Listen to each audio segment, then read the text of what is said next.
يا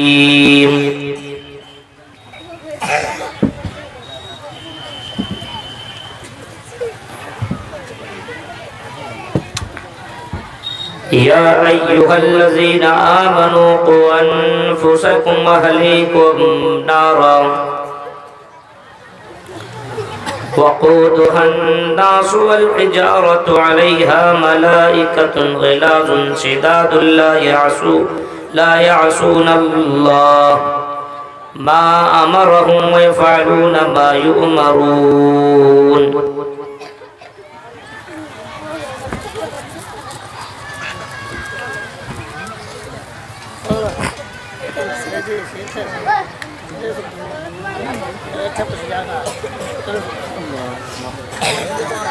وقال النبي صلى الله عليه وسلم لا تدخلون الجنة حتى تؤمنوا ولا تؤمنوا حتى تحابوا أفلا أدلكم على شيء إذا فعلتموه أفشوا السلام بينكم. رواه مسلم. رب اشرح لي صدري ويسر لي أمري واحلل عقدة من لساني يفقهوا قولي. اللهم رب زدني علما. آمين. قابل احترام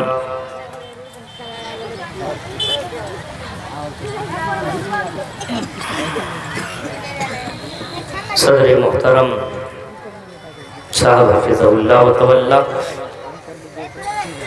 اس عظیم الشان اجلاس عام کی نظامت کر رہے ناظم جلسہ حفظہ اللہ و تولا، اسٹیج پر تشریف فرما اور اس پروگرام میں آئے ہوئے معزز علماء کرام، قابل احترام سامعین حضرات، اسلامی بزرگوں، نوجوان دوستوں، پیارے بچوں اور پردہ نشین میری ماں اور بہنوں،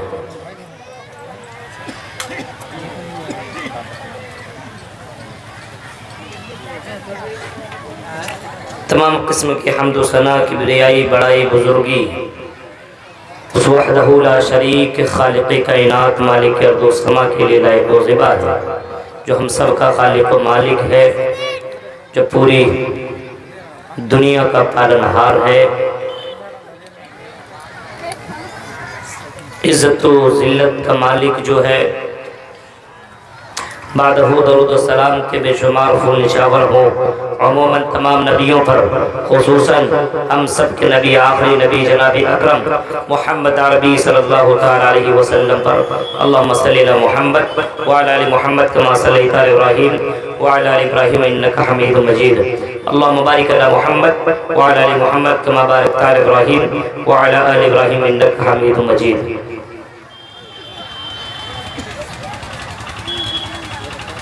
محترم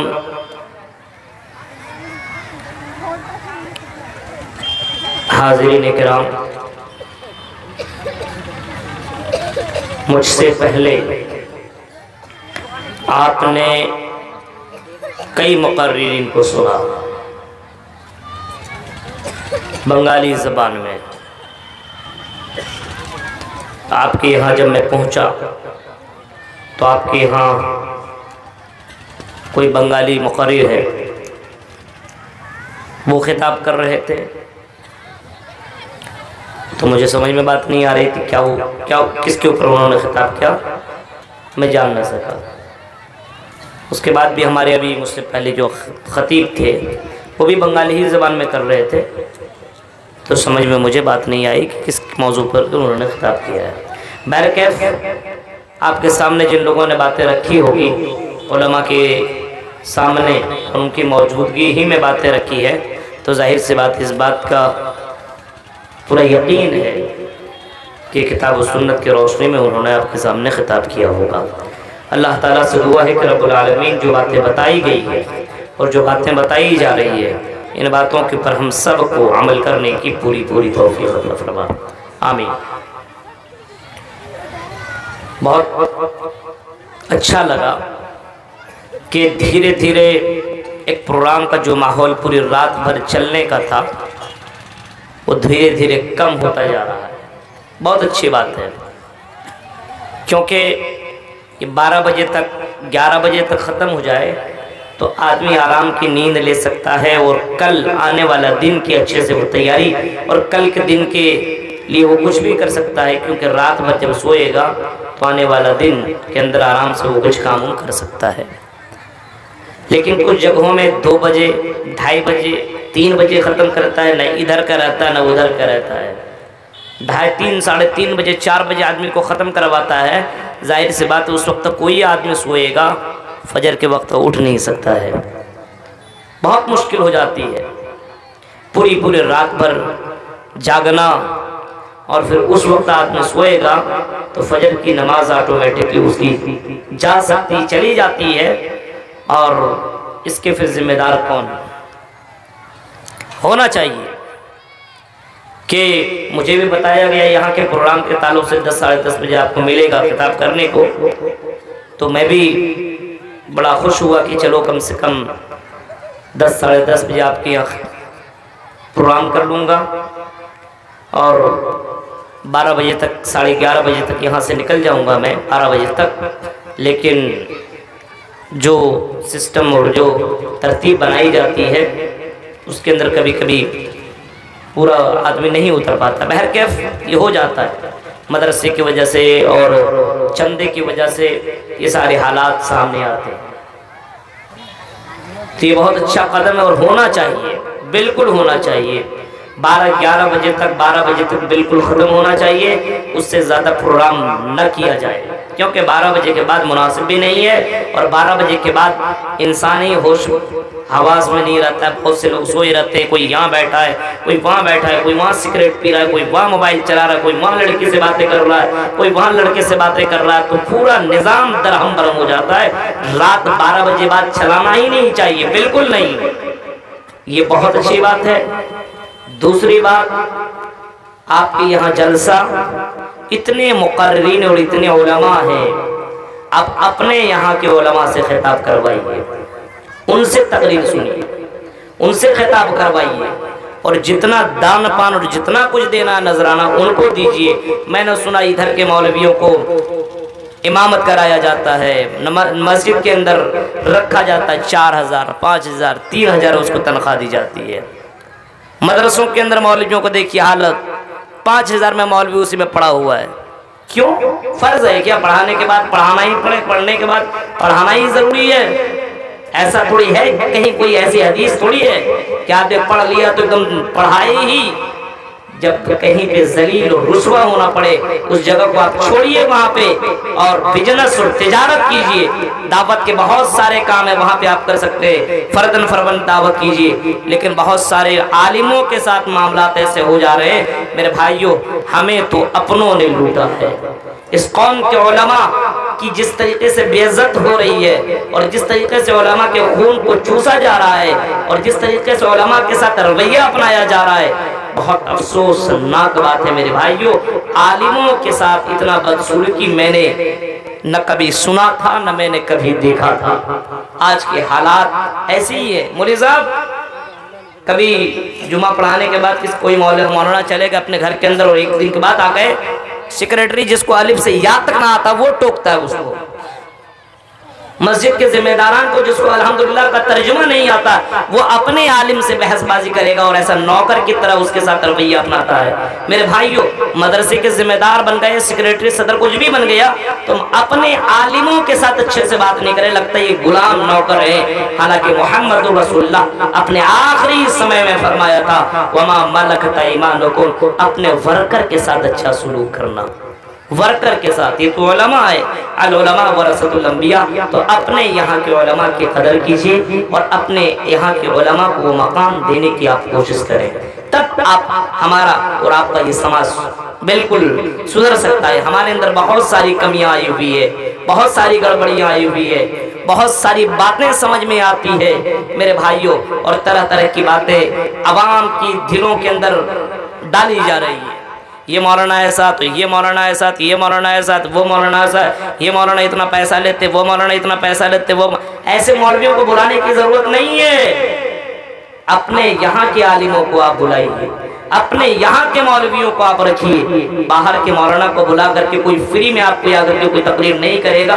ظاہر سی بات ہے کوئی بھی آتا، ابھی آپ نے کل کا وہ واقعہ سنا پرسوں کا، ایک عبد الرحمن سلفی کر کے میرے بہت ہی قریبی دوست تھے، ہم عصر تھے، جامعہ سلفیہ بنارس میں انہوں نے میرے ساتھ پڑھائی کی تھی، لیکن وہ پونے گئے تھے تقریر کرنے کے لیے، وہیں سے رات میں واپس لوٹ رہے تھے۔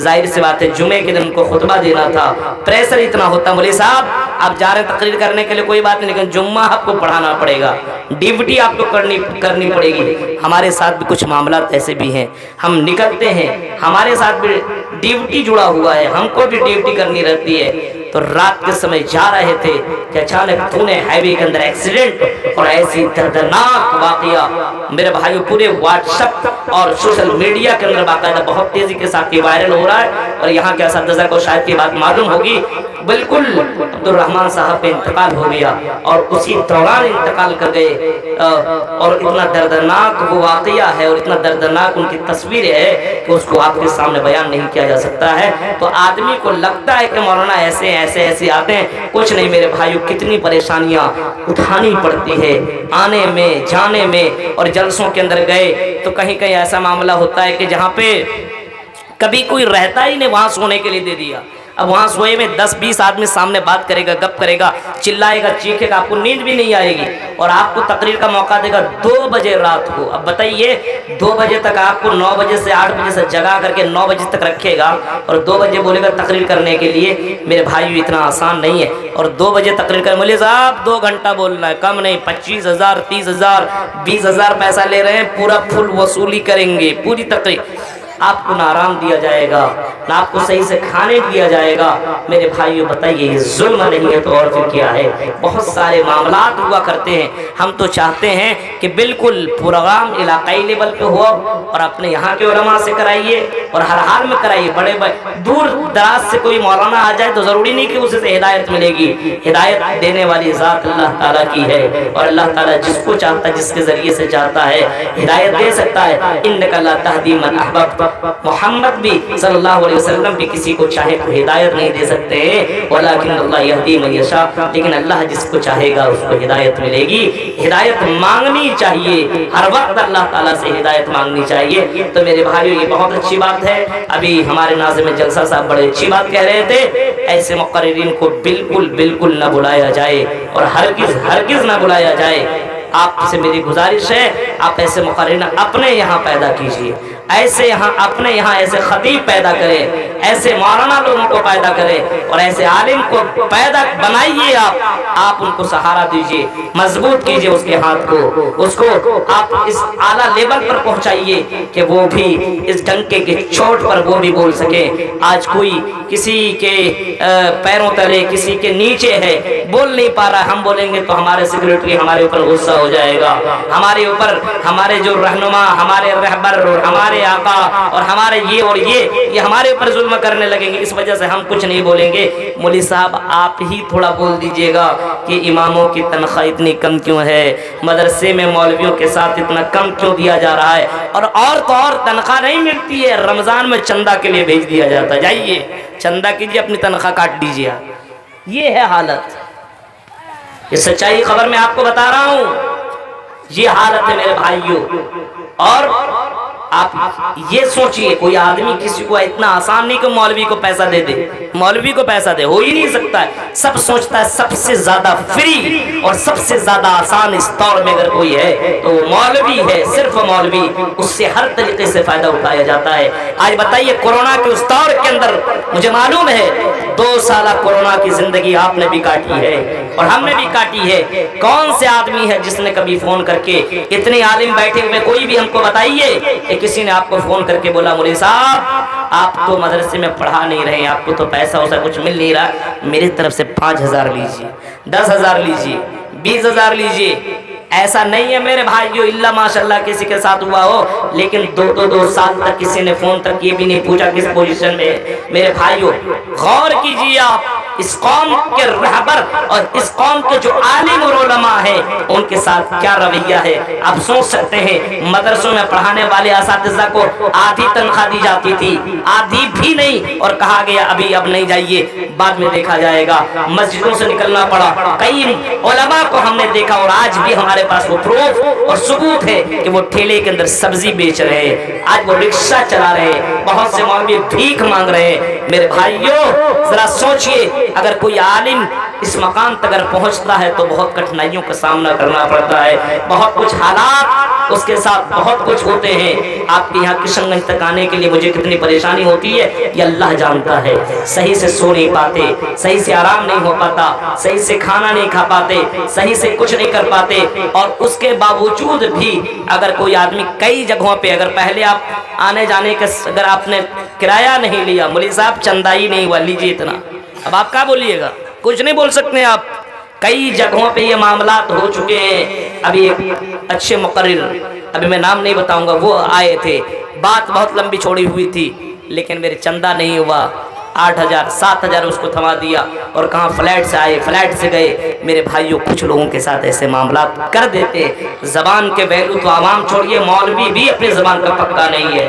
آپ تصور کر سکتے ہیں، سوچ سکتے ہیں۔ اس وجہ سے ہماری گزارش ہے جلسہ آپ کریے، اس کے مقاصد میں سے مقصد یہ ہے کہ چندہ کیا جائے، تو چندہ تو کوئی بھی مولوی کر سکتا ہے، کسی بھی بہت سے فاہر من بہت سے اس معاملے میں بہت زیادہ ماہر ہیں آپ کے علاقے میں، چندہ کروائیے اور جم کر کے چندہ کروائیے اور چندہ دیجئے سب لوگ مدرسوں میں، کیونکہ مدرسے کا حق آپ کے اوپر یہ حق بنتا ہے کہ مدرسے کو زندہ رکھیے۔ یہ مدارس، یہ مساجد، یہ اسلام کی یہ پیلر ہے، اس کو مضبوط رکھنا ہم سب کی ذمہ داری ہے۔ یہ دیکھیے کب بجا رہا ہے جی، یہ سب میلہ ٹھیلا یہ سب چلے گا تو یہی سب نہ بجے گا۔ یہ مولوی یہ لوگ یہ سب پہ پابندی نہیں لگائیں گے۔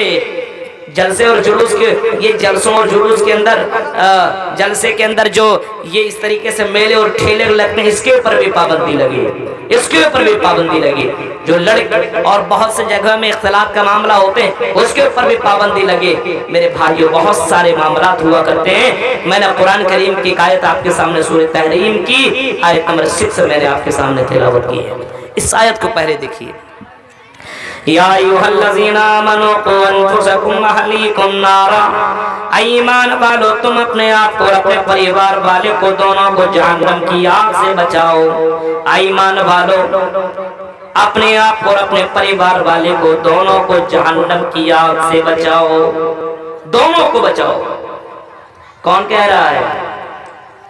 آپ کے یہاں کا کوئی مولوی نہیں کہہ رہا ہے، آپ کے یہاں کا کوئی امیر آدمی اور کوئی چودھری اور کوئی بہت بڑا رئیس آدمی یہ بات نہیں کہہ رہا ہے، بلکہ یہ آیت اللہ تعالیٰ کہہ رہا ہے، اور اللہ تعالیٰ کو معلوم ہے کیونکہ جہنم کو اللہ تعالیٰ نے تیار کیا ہے اور جہنم کی آگ کو اللہ تعالیٰ نے جلایا ہے۔ نار اللہ الموقدہ التی تطلع علی الافئدہ، اس آگ کو اللہ تعالیٰ نے جلائی ہے، التی تطلع علی الافئدہ، تو انسان کے سینوں تک پہنچ جائے گی، انسان کے دلوں تک پہنچ جائے گی اس آگ کو، اور اس جہنم کی اس آگ کو اللہ تبارک و تعالیٰ نے جلائی۔ سوچ سکتے اللہ کہہ رہا ہے، اے میرے بندو، اے پلنگوں میں اور آرام دہ گھروں میں سونے والوں اور اپنے آزادی زندگی کاٹنے والوں، اپنی زندگی کو اپنے من کے مطابق جینے والوں، من کیا تو نماز پڑھا، من کیا تو نماز نہ پڑھا، من کیا تو کرتا پاجامہ ٹوپی لگا لیا، من کیا تو اپنے مطابق زندگی کاٹ لی، من کیا تو مسجد گیا، من کیا تو مسجد نہ گیا۔ میرے بھائیوں اللہ تعالیٰ کہہ رہا ہے، یا ایھا الذین آمنوا قوا انفسکم واہلیکم نارا، اے ایمان والو تم اپنے آپ کو اور اپنے پریوار والے کو دونوں کو جہنم کی آگ سے بچاؤ، دونوں کو جہنم کی آگ سے بچاؤ۔ دنیا کی آگ کا سامنا جب ہم اور آپ نہیں کر سکتے ہیں، ٹھنڈ کے مہینے میں ہم اور آپ آگ تو تاپ سکتے ہیں، آگ سے فائدہ لے سکتے ہیں، لیکن کوئی آدمی کسی سے کہا جائے کہ آگ کے اندر چلے جاؤ، 5 منٹ 10 منٹ 2 منٹ کے لیے آگ کے اندر کود جاؤ، تو کہتا بہت بڑے پاگل ہو کہ آگ کے اندر کیسے جا سکتے ہیں، آگ تو جلا دے گی، راکھ کر دے گی، برباد کر دے گی، اس آگ کے اندر ہم چلے جائیں گے تم تباہ و برباد ہو جائیں گے۔ ہم کہیں گے نہیں جاؤ تم 5 منٹ کے لیے، ہم آپ کو 5 لاکھ روپے دیں گے، آپ کہیں گے آپ کا 5 لاکھ روپے آپ کو مبارک ہو، مجھے پیسہ نہیں چاہیے، میری زندگی زیادہ اہم اور زیادہ امپورٹنٹ ہے، مجھے پیسے کی ضرورت نہیں ہے، اس وجہ سے میں اپنے آپ کو آگ کے اندر جلانا گوارا نہیں کر سکتا۔ جب اس دنیا کی آگ کو ہم اور آپ برداشت نہیں کر سکتے تو میرے بھائیو جہنم کی آگ کو ہم اور آپ کیسے برداشت کریں گے؟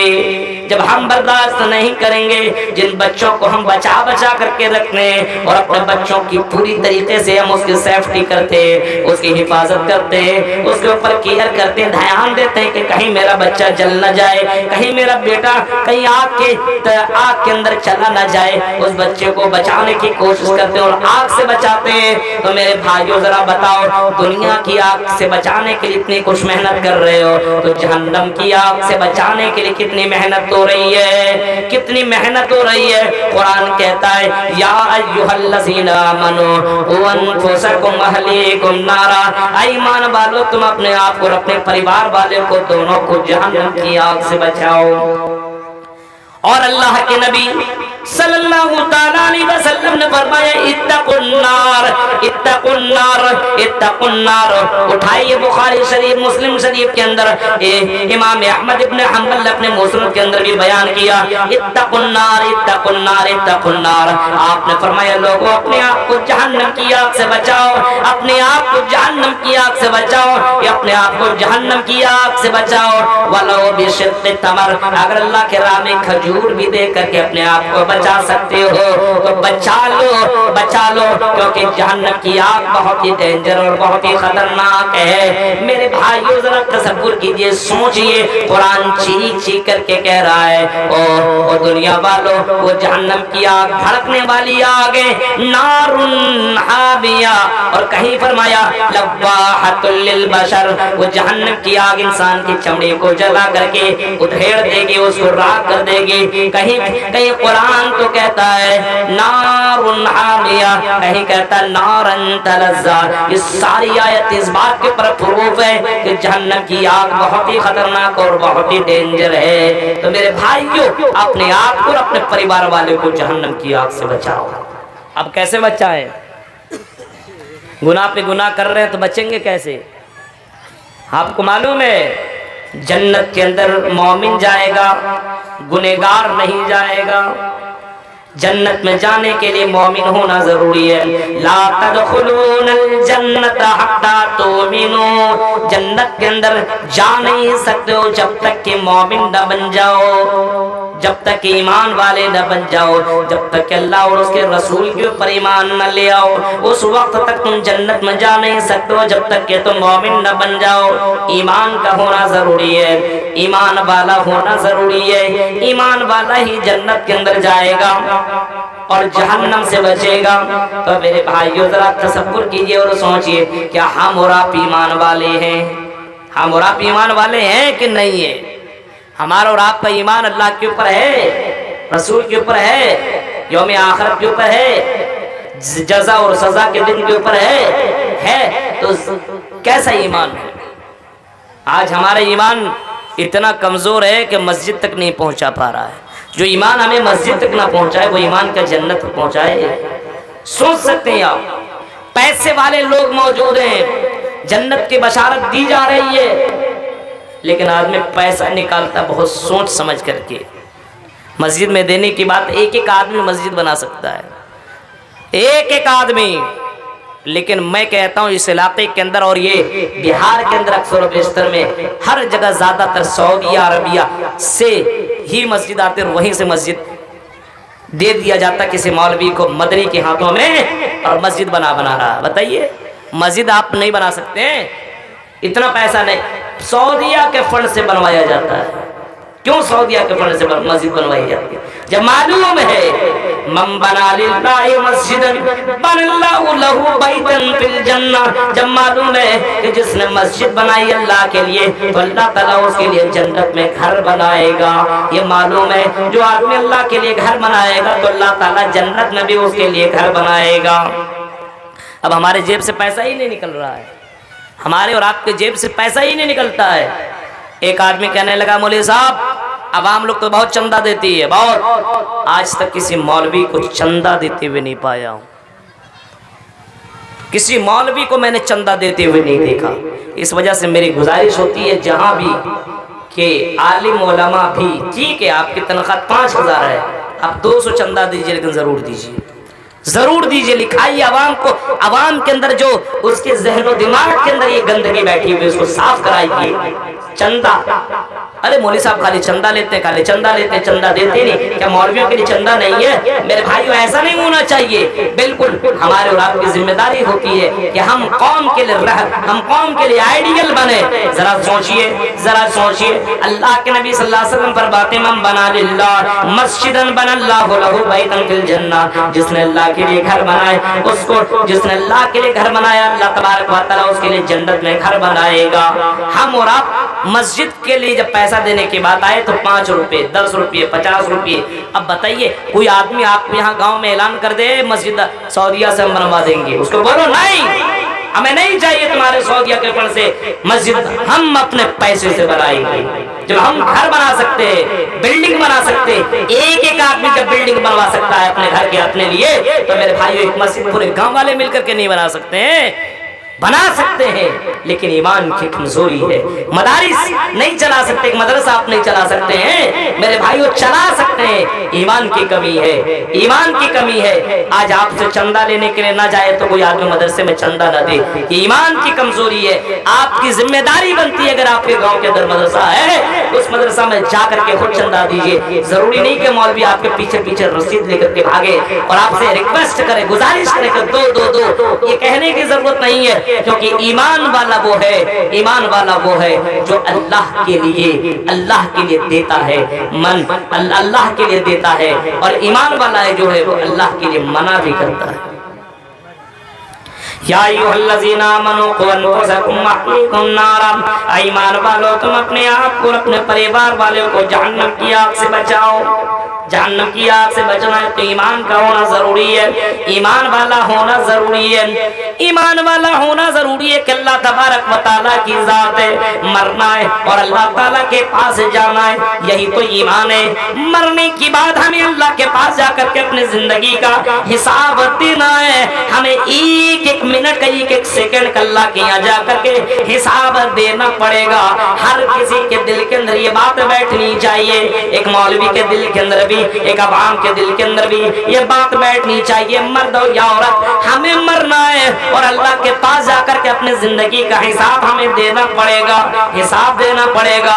اسی وجہ سے محمد رسول اللہ صلی اللہ علیہ وسلم بھی اس بات کے اوپر یقین کرتے تھے اور زیادہ تر یہی کہا کرتے تھے اور دعا مانگا کرتے تھے، اللہم حاسبنی حسابا یسیرا، اے اللہ میرا حساب قیامت کے دن آسان کر دینا۔